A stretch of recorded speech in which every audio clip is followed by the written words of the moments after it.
Hello, OP classes के digital platform पर आप सभी का एक बार पुनः स्वागत है। जैसा कि हमने यहाँ पर लिख रखा है, हम लोगों को आज से शुरू करना है मुगल साम्राज्य। तो सबसे पहले हम यहाँ पर उन शासकों के नाम लिखेंगे जिनके बारे में हमें पढ़ना है, फिर जानेंगे कि कैसे उदय हुआ भारत में मुगल साम्राज्य का। तो आइए शुरू करते हैं। तो सबसे पहले हम लोग पढ़ेंगे बाबर, फिर हुमायूं, फिर अकबर, फिर जहांगीर, फिर शाहजहां, फिर औरंगजेब, फिर बहादुर शाह प्रथम, फिर जहांदर शाह, फिर फर्रुखशियर, फिर रफ़ी-उद-दरजात, फिर रफ़ी-उद-दौला, फिर मोहम्मद शाह, फिर अहमद शाह,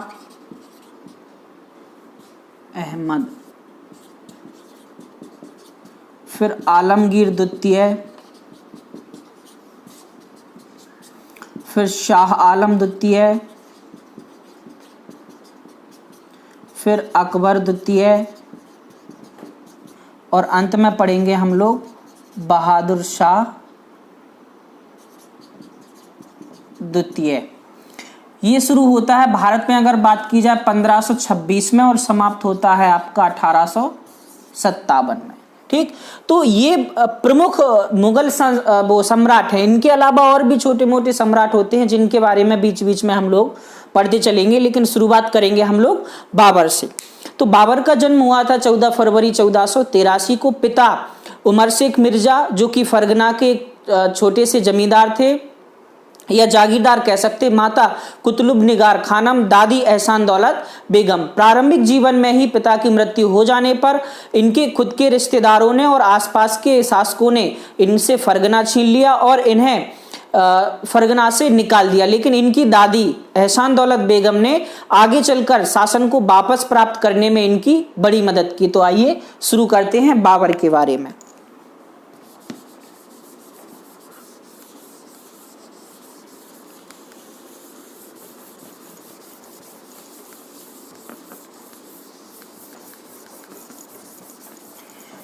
चलिए भाई, बाबर, इनका अगर पूरा नाम वो था जहीरुद्दीन मोहम्मद बाबर। माता कुतुब निगार खानम। माता जो थी वो चंगेज खां की तरफ से 14वीं वंशज थी। सॉरी, जो बाबर थे वो माता की तरफ से चंगेज खां के 14वें वंशज थे। तो माता की तरफ से बाबर चंगेज खां के 14वें वंशज। पिता कौन थे? उमर शेख मिर्जा। तैमूर की तरफ से बाबर से 5वां वंशज। ठीक, अगर बात की जाए मुगल शब्द की तो इन दोनों का मिश्रण कहा जाता है चंगेज खां तथा तैमूर खां। ये कौन थे? मंगोल। और ये कौन थे? तुर्की। तो इन दोनों का जो मिश्रण हुआ था उसी को हम लोग मुगल कहते हैं। बहुत सी पुस्तकों में या बहुत से इतिहासकारों ने मुगल के बारे में कहा है कि ये एक लैटिन शब्द होता है, लैटिन शब्द मोंग, उसका अर्थ है, और इस मोंग शब्द का अर्थ होता है बहादुर। तो कुछ लोग कहते हैं कि इसी मोंग शब्द से बना है आपका मुगल, जबकि कुछ लोग कहते हैं चंगेज खां और तैमूर खां के मिश्रण को ही हम लोग मुगल कहते हैं। हम चंगेज खां और तैमूर खां के बारे में आपको पहले पढ़ा चुके हैं। चंगेज खां इल्तुतमिश के समय आया था, जिसको खुदा का कहर कहा गया था। चंगेज खां का जो असली नाम था वो तेमुचिन था, जबकि तैमूर खां का आक्रमण हुआ था 1398 में, और इसी आक्रमण के बाद यानी तैमूर खां के बाद ही भारत में दिल्ली सल्तनत पर सैयद वंश का शासन शुरू हुआ था। तो ये बात समझ में आई। अब क्या हुआ, मात्र 12 वर्ष की आयु में मात्र 12 वर्ष की आयु में इनके पिता की मृत्यु हो जाने पर, मतलब जब बाबर आपके 12 वर्ष के थे तो इनके पिता की मृत्यु हो गई और फरगना इनसे छीन लिया गया। तो आइए देखते हैं क्या क्या हुआ।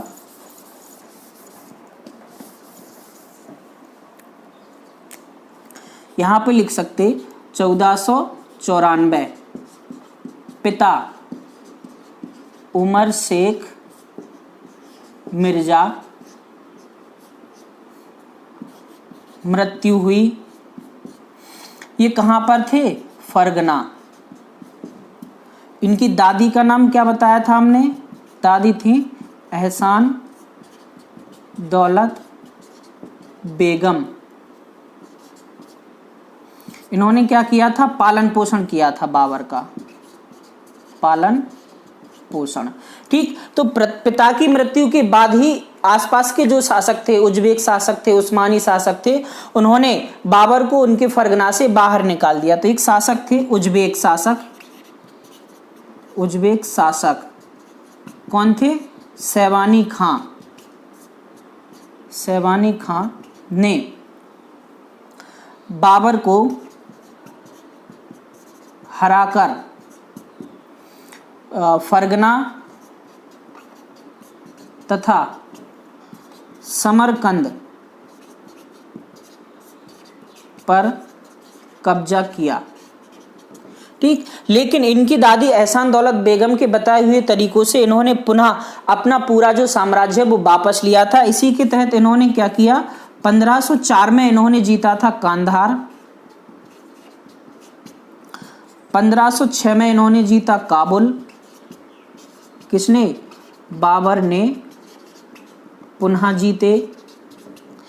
और 1507 में क्या हुआ, देखिए जैसे कि हमने इनके पिताजी के नाम में बताया मिर्जा, यानी अभी तक जो इनकी उपाधि थी वो मिर्जा हुआ करती थी, लेकिन बाबर ने 1507 में मिर्जा उपाधि त्याग कर पादशाह उपाधि धारण की।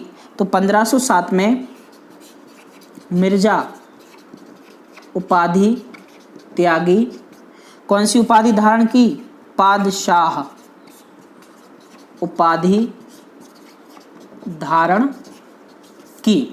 ठीक, तो ये रहा आपके बाबर का प्रारंभिक चरण। अच्छा, एक बात और, जब बाबर यहां पर युद्ध लड़ रहे थे बहुत सारे शासकों से, तो यहां पर जो इन्होंने युद्ध में हार के कारण जो कुछ चीजें सीखी वो आगे आने वाले युद्ध में बाबर को बहुत सारी हेल्प करने वाली हैं। जैसे इन्होंने यहीं से उज्बेकों की तोप सजाने की उस्मानी विधि सीखी, तुलगुमा नीति सीखी, जो कि आगे आने वाले युद्ध में बाबर को हेल्प करते हैं। तो अब क्या है, बाबर प्रवेश करेंगे आपके भारत में, और देखते हैं कैसे प्रवेश करते हैं। बाबर ने क्या है, पानीपत के युद्ध से पहले भारत पर कुल 4 बार आक्रमण किए थे। पहला आक्रमण हुआ था इनका बाजौर पर 1519 में, और यहां इन्होंने भीरा का किला जीता था। तो आइए देखते हैं बाबर। तो यहां पर लिख रहा है पानीपत के युद्ध से पहले बाबर ने भारत पर कुल 4 बार आक्रमण किए। पहला आक्रमण हुआ था 1519, कहां पर, बाजौर, पाकिस्तान में पड़ता वर्तमान में ही, और यहां पर इन्होंने जीता था, भीरा का किला जीता। ठीक, फिर इसके बाद 3 आक्रमण और हुए, और फिर हुआ था आपका पानीपत का युद्ध। तो देखिए पानीपत की युद्ध की पृष्ठभूमि क्या रही थी। इब्राहिम लोदी जो थे वो दिल्ली के शासक थे, तो इनको राणा सांगा भी हराना चाहते थे, और इनके खुद के चाचा, इब्राहिम लोदी के खुद के चाचा दौलत खां लोदी, आलम खां लोदी, ये भी हराना चाहते थे। तो इन्होंने क्या किया, काबुल में रह रहे बाबर को निमंत्रण भेजा कि आप हम लोगों की मदद कीजिए। जब 2 तरह से निमंत्रण इनके पास गया तो इन्होंने कहा जाना चाहिए। बाबर यहाँ पर आए और पानीपत के युद्ध में इन्होंने इब्राहिम लोदी को बुरी तरह हराया। फिर आगे चल के क्या हुआ, जब राणा सांगा ने इनसे कहा कि भाई आप जाइए, तो ये जाने को तैयार नहीं हुए। इन्होंने कहा तो हम भाई यहीं रहेंगे, बहुत अच्छा रहा। तो फिर आगे और युद्ध होते हैं। तो अब हम जब बाबर भारत में यहाँ पर आए तो इन्होंने ये बताया था, इनकी एक जो आत्मकथा है तुझके बाबरी, तो तुझके बाबरी में भारत में आने के बाद की इन्होंने कंडीशन बताई थी।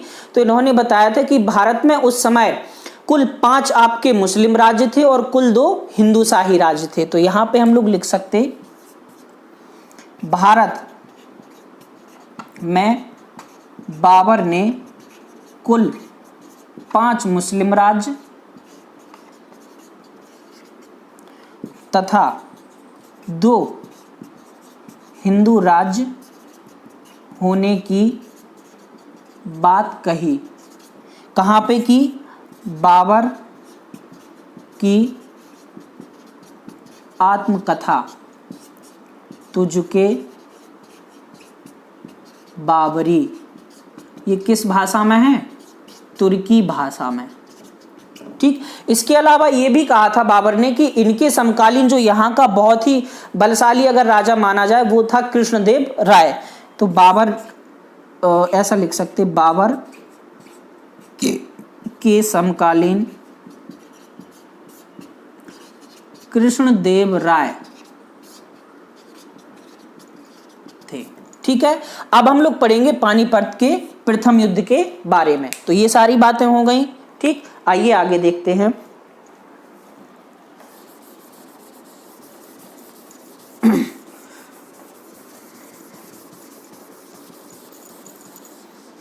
पानीपत का युद्ध जो हुआ था वो इब्राहिम लोदी और बाबर के बीच हुआ, जिसमें बाबर ने अपनी तोपों का प्रयोग। एक प्रश्न और अगर पूछ लिया जाए कि भारत में बाबर ने सबसे पहले तोपों का और बंदूकों का प्रयोग कहाँ किया था, बंदूकों का प्रयोग, तो वो सबसे पहले उन्होंने किया था, जो पहला आक्रमण किया था इन्होंने बाजौर, उसमें किया था। हालांकि वहां पे कम प्रयोग किया था। तो यहाँ पे अब हम लोग देखेंगे पानीपत का प्रथम युद्ध। ये हुआ था 21 अप्रैल 1526। किन किन के बीच? बाबर तथा इब्राहिम लोदी के बीच। इसमें इन्होंने क्या किया था? तोप सजाने की उस्मानी विधि। देखिए, तोप सजाने की उस्मानी विधि क्या होती है?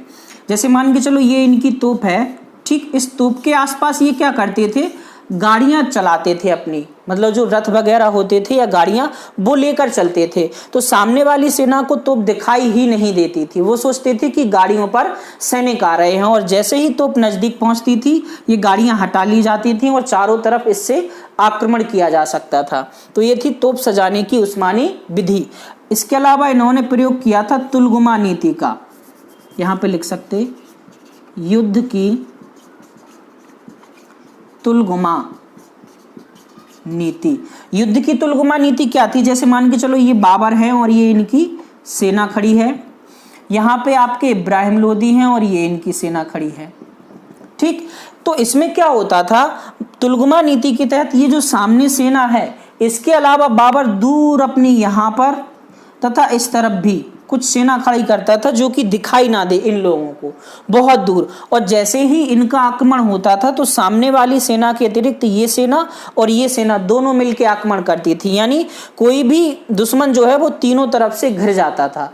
तो इसे कहते थे युद्ध की तुलगुमा नीति, जो कि बाबर ने अपने प्रारंभिक जीवन में सीखी थी। तो ये थी इनकी तुलगुमा नीति, जिसके तहत इन्होंने इब्राहिम लोदी को हराया था। इस युद्ध में क्या था? बाबर के तोपची कौन कौन थे? उस्ताद अली तथा मुस्तफा। ठीक, तो ये दोनों इनके क्या थे? तोपची। और बुरी तरीके से इन्होंने इब्राहिम लोदी को हरा दिया। इब्राहिम लोदी युद्ध के मैदान में मारा गया और दिल्ली सल्तनत का पहला ऐसा सुल्तान बना जो कि युद्ध के मैदान में मारा गया। इसी युद्ध के बाद बाबर ने क्या किया था? बाबर ने काबुल में चांदी के सिक्के बांटे क्या किए, चांदी के सिक्के बांटे। इसी वजह से बाबर को यहां से एक उपाधि मिली थी और वो उपाधि थी कलंदर। सिक्के बांटे और कौन सी उपाधि मिली इन्हें, कलंदर। ठीक, इसी युद्ध के बाद इनका एक स्टेटमेंट आया था काबुल के लिए। तो इन्होंने स्टेटमेंट में कहा था कि अब काबुल की गरीबी हमारे लिए नहीं है। तो ये सब चीज समझ में आई। इसके बारे में एक दो बातें और लिखे दे रहे हैं हम।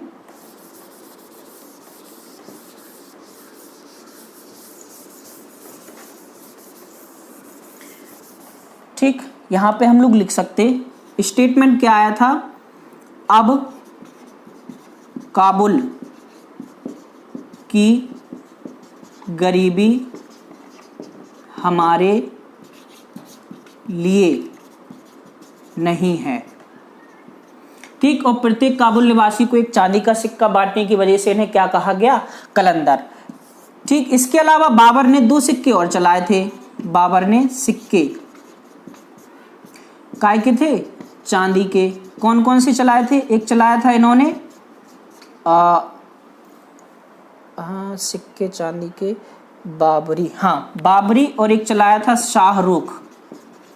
दोनों सिक्के आपके काय के थे, चांदी के, जो कि पानीपत के प्रथम युद्ध के बाद इन्होंने चलाए थे। अब हम लोगों को पढ़ना है खानबा का युद्ध। हुआ क्या, जब पानीपत का युद्ध हो गया तो राणा सांगा ने बाबर से कहा कि भाई आप जाइए। बाबर जाने वाले नहीं थे, उनका तो मन लग गया भाई भारत में। तो उन्होंने कहा नहीं जा रहे तो युद्ध कीजिए। तो राणा सांगा के साथ इनका हुआ था आपका खानबा का युद्ध।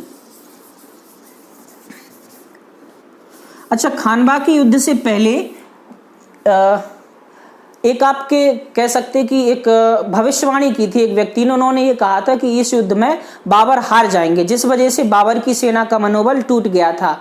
इसलिए बाबर ने खानबा के युद्ध में दिया था जिहाद का नारा। शराब न पीने की प्रतिज्ञा भी ली थी, जिस वजह से इनके सैनिकों में उत्साह आया और फिर उन्होंने राणा सांगा के विरुद्ध युद्ध किया था। तो अब हम लोगों को पढ़ना है खानबा का युद्ध। ये हुआ था 16 मार्च 1527। किन किन के बीच, बाबर प्लस राणा सांगा। इसमें क्या किया था, बाबर ने जिहाद का नारा दिया। जिहाद का नारा दिया। जिहाद का मतलब समझते हैं आप लोग क्या होता है, जिहाद का मतलब होता है धर्म युद्ध। इन्होंने ये कहा था कि हम मुसलमानों का जो युद्ध है वो काफिरों के विरोध में है अब। तो बाबर ने जिहाद का नारा किसमें दिया था, खानबा के युद्ध में, जो बाबर और राणा सांगा के बीच हुआ था। यहाँ पे क्या हुआ, राणा सांगा हारे। ठीक, यहां से हार के भाग गए थे यहां से, और बाद में ऐसा माना जाता है कि राणा सांगा को जहर दे के बाबर ने मरवा दिया था। ठीक, तो ये हो गया आपका खानबा का युद्ध। फिर होता है आपका चंदेरी का युद्ध। चंदेरी का युद्ध 6 मई 1628। ये हुआ था बाबर तथा मेदिनी राय के बीच।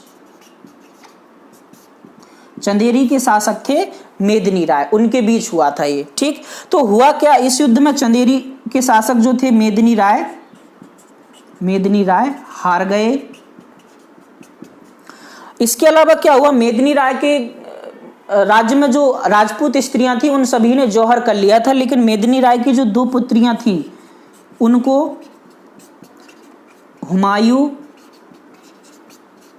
और कामरान को सौंप दिया गया था।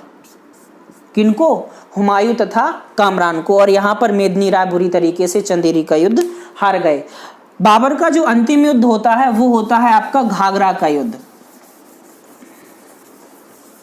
जिसमें एक तरफ बाबर और दूसरी तरफ लोधी वंश के कुछ शासक होते हैं, आलम खां लोधी, दौलत खां लोधी, ये सब लोग। तो अंतिम युद्ध हुआ था इनका घाघरा का युद्ध। घाघरा का युद्ध, घाघरा का युद्ध 1529। किन किन के बीच हुआ था ये, बाबर प्लस आलम खां लोधी, और भी लोग थे इसमें। ठीक, तो इस युद्ध में क्या हुआ, बाबर विजयी हुए। इन्होंने लोधियों को बुरी तरह परास्त करके भगा दिया।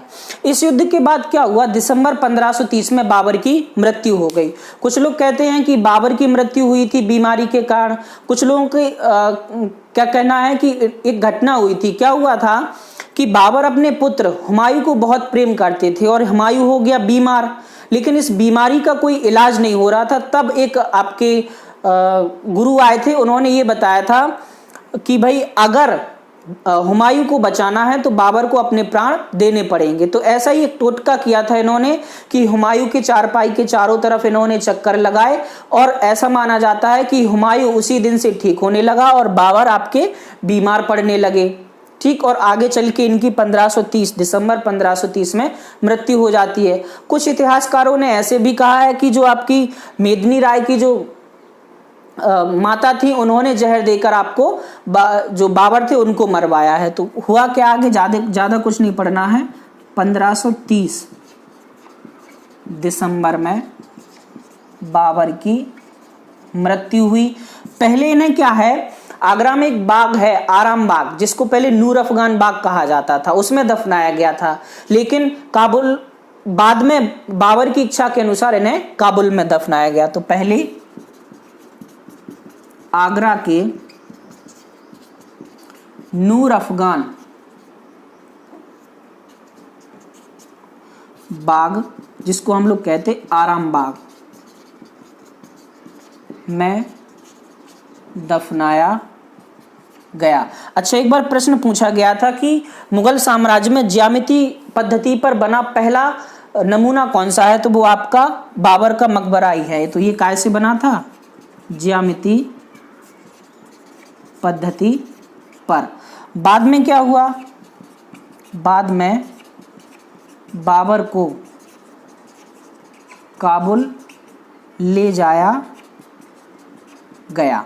ठीक, तो ये हो गई बाबर की आपकी मृत्यु। बाबर के बारे में एक दो बातें और जाने लेते हैं। जैसे इन्होंने एक मुंबईयान पद्य शैली है उसका निर्माण किया था। इन्होंने एक स्वयं की आत्मकथा लिखी थी तुझके बाबरी तुर्की भाषा में, जिसको आगे चल के अब्दुल रहीम खान खाना ने फारसी भाषा में अनुवाद किया और उसको नाम दिया था बाबर नामा। तो एक दो बातें और लिखते हैं, ये चीजें हो गई।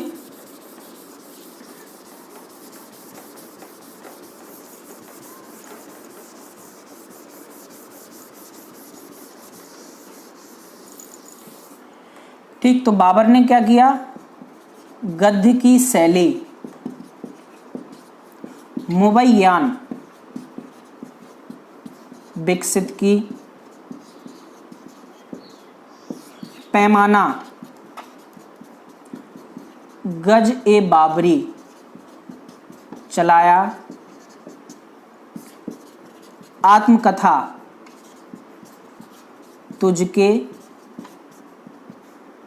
बाबरी किस भाषा में लिखी थी, तुर्की भाषा में, जिसका फारसी अनुवाद वो किया था आपके अब्दुल रहीम